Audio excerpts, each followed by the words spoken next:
জালিম বাদশাহ আইন করলো যে আমার রাজত্বের মধ্যে যদি কোনো ব্যক্তি আল্লাহর রাস্তায় দান করে তার হাত কাটা হবে। এমন তো অবস্থায় একজন আল্লাহওয়ালা মহিলা ওনার কাছে একজন ব্যক্তি গিয়ে বলে, আমি খুব ক্ষুধার্ত, কিছু কি আছে আমাকে দেওয়ার জন্য? উনি বলে, তুমি কি জানো না এই রাজত্বের মধ্যে আল্লাহ রাস্তা দান করলে বাদশাহ হাত কেটে দেয়? উনি বলেন, আমি কাউকে বলবো না, আমি অনেক ক্ষুধার্ত, যা পারেন আমাকে একটু দান করেন, আমাকে একটু সাহায্য করেন, আমি অনেক ক্ষুধার্ত। ওই মহিলা ওই ভিক্ষুকের মায়ায় পড়ে ওনাকে কিছু দান করলো। এই সংবাদ ঘটনার ক্রমে কিছুদিন পরে বাদশার কাছে চলে গেল। যাওয়ার পরে বাদশাহ বলে এই মহিলাকে ডাকলেন এবং হুকুম দিলেন তার হাত কেটে দেওয়ার জন্য। কিছুদিন পরে বাদশাহ ওনার মাকে বলতেছে, মা আমি বিবাহ করব, আমার জন্য কন্যা দেখেন। মা কিছুদিন পরে খবর দিল, বাবা তোমার জন্য আমি একটা উপযুক্ত মেয়ে দেখেছি, খুব পরহেজগার, ভালো, তুমি তাকে দেখতে পারো, কিন্তু তার একটা সমস্যা আছে, তার একটা হাত কাটা। বাদশাহ এই মহিলাটাকে দেখলো, মেয়েটাকে দেখলো, দেখার পরে তার পছন্দ হলো, বিবাহ করলো। বিবাহ করার পরে তাকে বেশি আদর করে যত্ন করে একদিন বাদশাহ এই যুদ্ধের মধ্যে বাইর হয়ে গেল, অনেক জায়গায় অনেক দূরে চলে গেল, কিছুদিন থাকবে।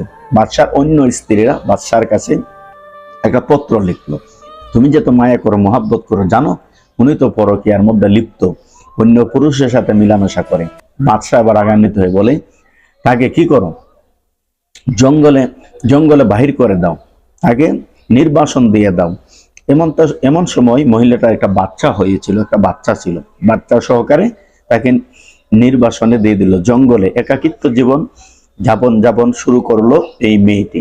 এমনটা অবস্থায় মেয়েটার কাছে যে খাবার ছিল বাচ্চা নিয়ে শেষ হয়ে গেল।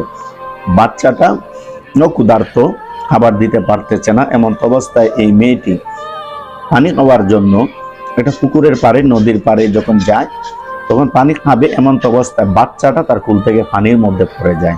বাচ্চাটা যখন পড়ে যায় উনি এই পাড়ে বসে কান্নাকাটি করে। দুইটা যুবক এই রাস্তা দিয়ে যাচ্ছে, বলে, বোন আপনার কি সমস্যা, আমাদেরকে বলতে পারেন?